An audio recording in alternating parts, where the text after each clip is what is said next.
Welcome to a world where the digital landscape is less like a stable map and more like a constantly shifting, booby-trapped minefield. Yeah, it's a good way to put it. If you thought cybercrime was predictable, well, buckle up, because the first half of 2025 was anything but boring. We're taking a deep dive today into ESET's H1 2025 Threat Report. This covers December 2024 right through May 2025. Okay. And this report gives a really comprehensive look at the biggest cyber threats that popped up or, evolved during that time. And our mission for you, the listener, is to, well, cut through the noise, give you those aha moments, and arm you with the critical knowledge you need, to understand this ever-changing threat landscape. Think of it as your shortcut to being clued in on cybersecurity's cutting edge without getting lost in jargon. Yeah, exactly. We'll unpack a really sneaky new social engineering trick, celebrate some rare but major wins against big info stealers. Good news for once. Right. And witness this bizarre deathmatch happening between ransomware gangs and explore some cunning new mobile threats targeting, well, everything from your Android device to NFC payments. Wow, okay. It's a lot to cover. It is, but it's incredibly important stuff. All right, let's unpack this then. And we have to start with something called ClickFix. You mentioned social engineering. This is a novel technique, and it seems to have absolutely taken the threat landscape by storm. It really has. Essentially, victims are tricked into copying and pasting malicious scripts, then running them, all thinking they're fixing some fake error or verification message. And what's truly remarkable is just the speed it took off. It skyrocketed by over 500% compared to the back half of 2024. 500%. Yeah, not a typo. Over 500. It actually became the second most prevalent attack vector after phishing. Second, after phishing. That's right. It accounted for nearly 8% of all blocked attacks in ESET's telemetry data. That kind of rapid pickup by attackers is a huge red flag. And it's so deceptive because it mimics things we see all the time, right? Like really familiar user experiences. Exactly. We're talking fake recap TCHA checks. Pages that look identical to Microsoft Word or OneDrive. Okay. Even Booking.com, Google Meet, or those Cloudflare checking your browser pages. Right. You see those everywhere. So you'll click a fake fix-it button, and that action copies maybe a PowerShell command to your clipboard. Then the instructions on screen tell you to paste it and run it in your terminal. And you think you're solving a problem. Yeah, you think you're getting past a hurdle, but you're actually inviting a whole world of trouble onto your machine. Wow. That's the genius of it, unfortunately. And it's not just for one type of malware. ClickFix is super versatile. Okay, so what kind of things are they delivering with this? We've seen it delivering a huge range of nasty stuff. Yeah. Big name info stealers like Luma Stealer, Vidar Stealer, StealSeas, Danabot. Some familiar names there. Definitely. Also ransomware like Interlock, you might remember it as Reseda. Remote access Trojans, or RATs, like Venomrat and Asyncrat.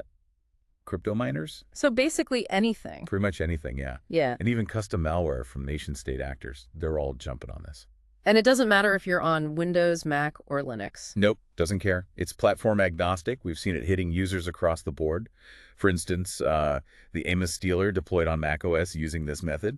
Okay. Or there was APT36's Linux campaign using the Alt plus F2 shortcut to trick victims into running malicious code via ClickFix. They're exploiting basic user habits, everywhere. You've hit on something really important there. The real cunning of ClickFix is just how simple and believable it seems. It preys on our habit of quickly following instructions to fix something, right? Without really stopping to think, wait, what command am I actually running?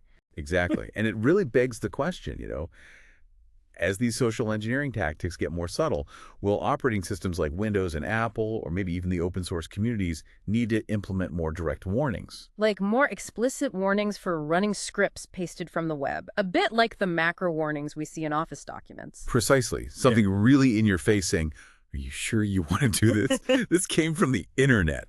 That's a fascinating point.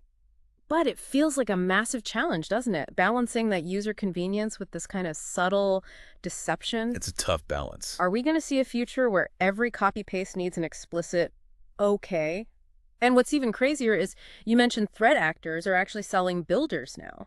Yeah, tools to create these ClickFix weaponized landing pages easily. It makes it accessible to even, let's say, less sophisticated criminals. So it's democratizing this attack vector. In a way, yes. And it's already been picked up by a whole list of nation-state aligned groups. We're talking Kimsuki, Right. Lazarus, Deceptive Development from North Korea, Mm. Callisto and Sednet, Russia aligned, Muddy Water from Iran, APT-36 from Pakistan.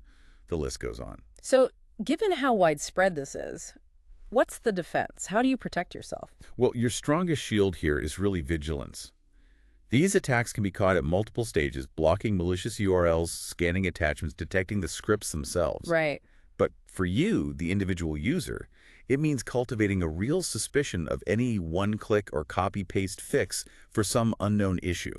If something feels off, Trust your gut. trust your gut. It probably is off. And in corporate settings, EDR tools, endpoint detection, and response are absolutely crucial. They can flag unusual PowerShell activity, giving security teams a heads up. Okay, good advice. Let's shift gears a bit. You mentioned info stealers being delivered by ClickFix. Let's talk more about them. And surprisingly, there's actually some good news here. Yes, genuinely good news for a change. ESET was involved in major disruption operations against two really significant Moz info stealers, that's malware as a service, Luma Stealer and Danabot.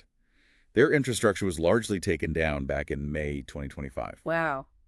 It's pretty rare to hear about such effective takedowns, isn't it? It really is, and these were significant players. Take Luma Stealer, its detections had actually increased by 21% in the first half of 2025, right before the takedown. So it was still growing. Very much so. Oh.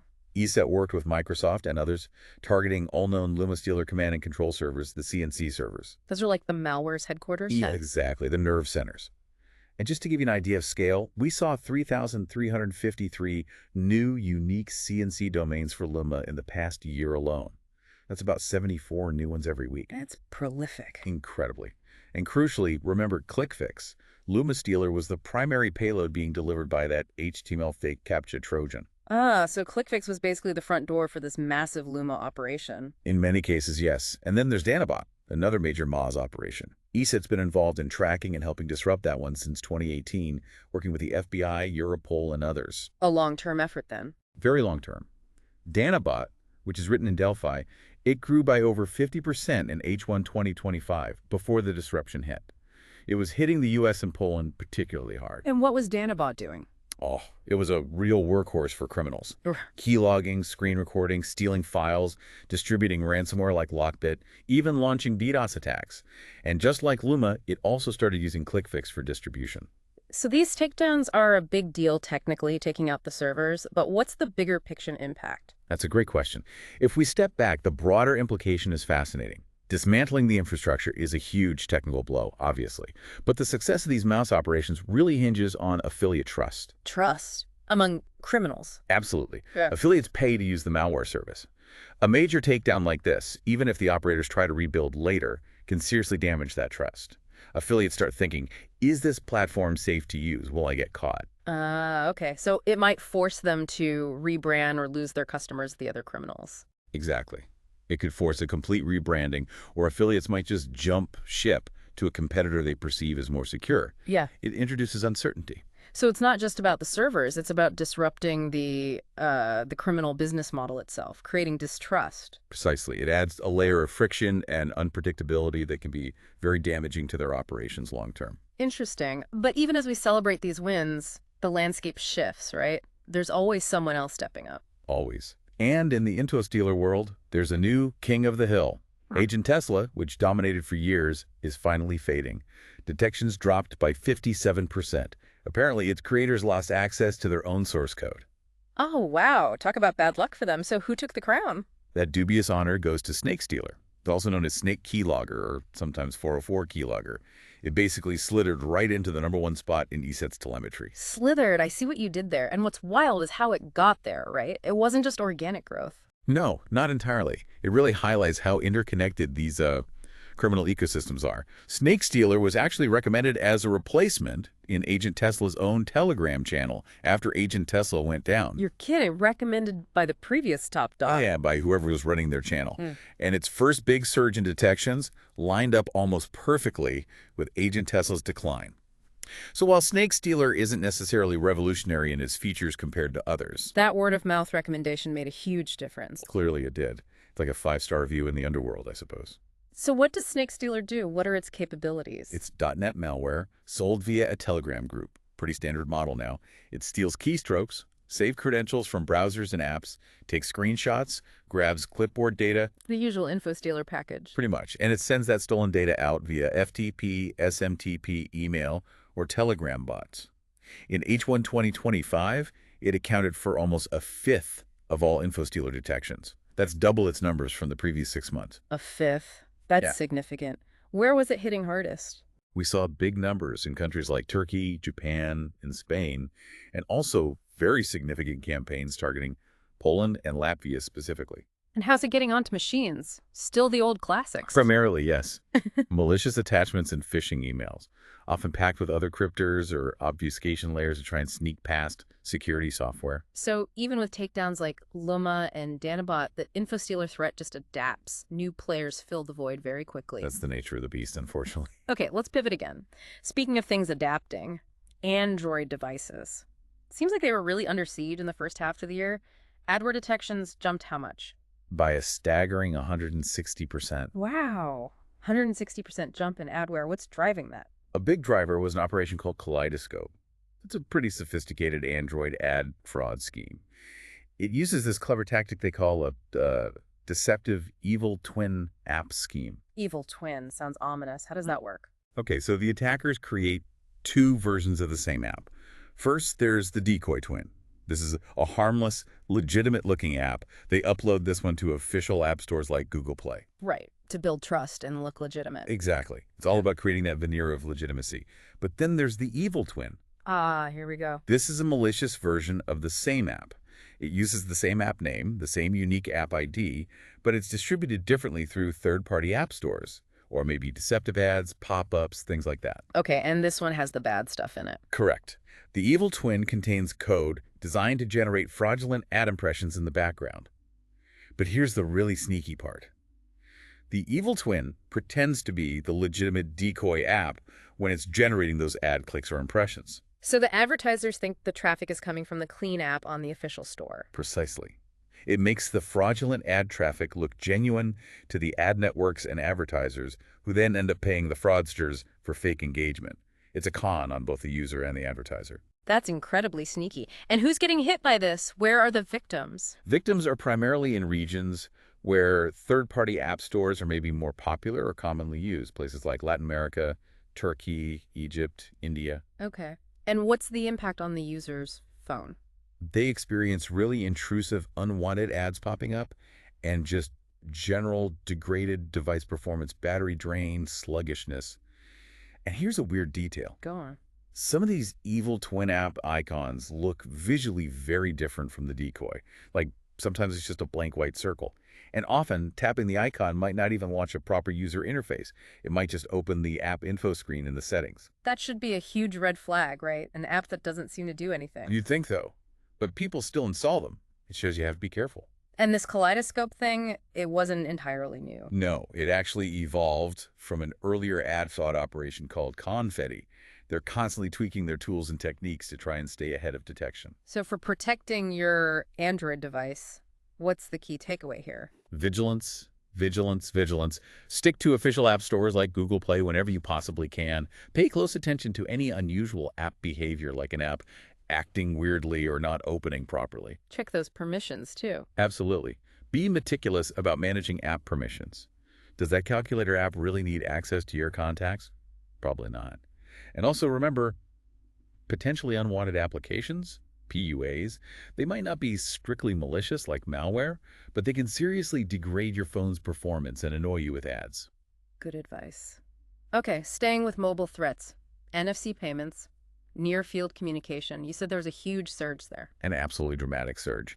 NFC-based fraud soared more than 35-fold in H1 2025. 35 times. Yes, we went from seeing maybe one detection per week to dozens. It's a very concerning trend. That's a shocking jump. And we've seen these NFC threats evolve before, haven't we? I remember Ngate back in 2024. Ngate. That was the one that could relay the NFC signal from your physical payment card through your infected phone. To an attacker's device somewhere else who could then use it at an ATM. Exactly. It abused an open source tool called NFC Gate. Felt like something out of a spy movie, like you said. Yeah. So how has it gotten worse? Well, it's gotten more sophisticated. After Ngate, we saw Ghost Tap. This one used convincing phishing, smishing, fake websites to steal your card details and the one-time passcodes banks send you. Okay, standard phishing. But what was the twist? The twist was they didn't just use the details online. They registered your stolen card credentials in their own digital wallets. Think Google Pay, Apple Pay on their devices. What? They added my card to their phone wallet? Yes. And then they used farms, basically collections of compromised Android phones, likely controlled by them, to make fraudulent contactless payments all over the world using your card via their digital wallet. That's, wow, an army of phantom shoppers using stolen cards loaded onto burner phones. Kinda, yeah. It scales the fraud massively. And most recently, there's SuperCard X. Okay, what's new with this one? SuperCard X has some code overlap with the original Endgate, but it leverages that malware as a service model we talked about with InfoStealers. So they're selling this capability now. Seems like it. Yeah. And it uses really sophisticated social engineering to get onto the phone. Think fake bank SMS alerts, maybe even follow-up calls from a fake call center, convincing you to install a malicious security tool app. Uh-oh. And that app isn't a security tool at all. Not at all. That app's job is to capture the NFC data whenever you tap your physical card near your phone. Maybe you're making a legitimate payment, or maybe they trick you into tapping it. And it relays that data in real time to the attackers. Just like Endgate, but stealthier. Much stealthier. Critically, SuperCard X has a very minimalistic design. It only requests basic NFC permissions, which might not seem too suspicious to the average user. Yeah. That makes it incredibly hard to spot. It's like the ultimate stealth payment thief. This raises a really tough question then. How do we defend against this? If they can just relay the card data in seconds, bypassing things like multi-factor authentication. It's a huge challenge. The combination of smishing, that's SMS phishing, and these fake call center scams makes the initial infection incredibly convincing.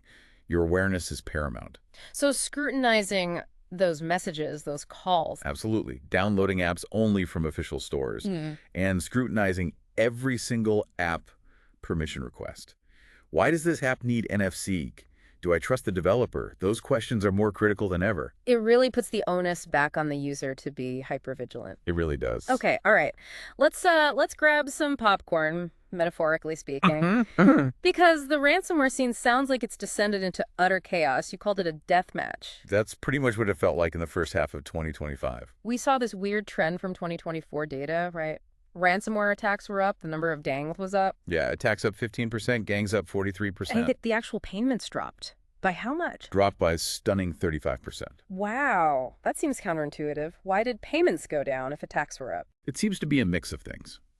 More successful law enforcement takedowns, like the Lockbit disruption earlier, some gangs just pulling exit scams and disappearing with the money, and maybe just a general drop in confidence among victims, maybe less willingness to pay or less trust that they'll get their data back. Okay, so the market dynamics are shifting, but then you add infighting on top of that. Exactly. In H1 2025, the chaos got dialed up because rival ransomware groups literally started attacking each other. Seriously, gang-on-gang warfare. Pretty much. The most brazen example was a group called Dragon Force.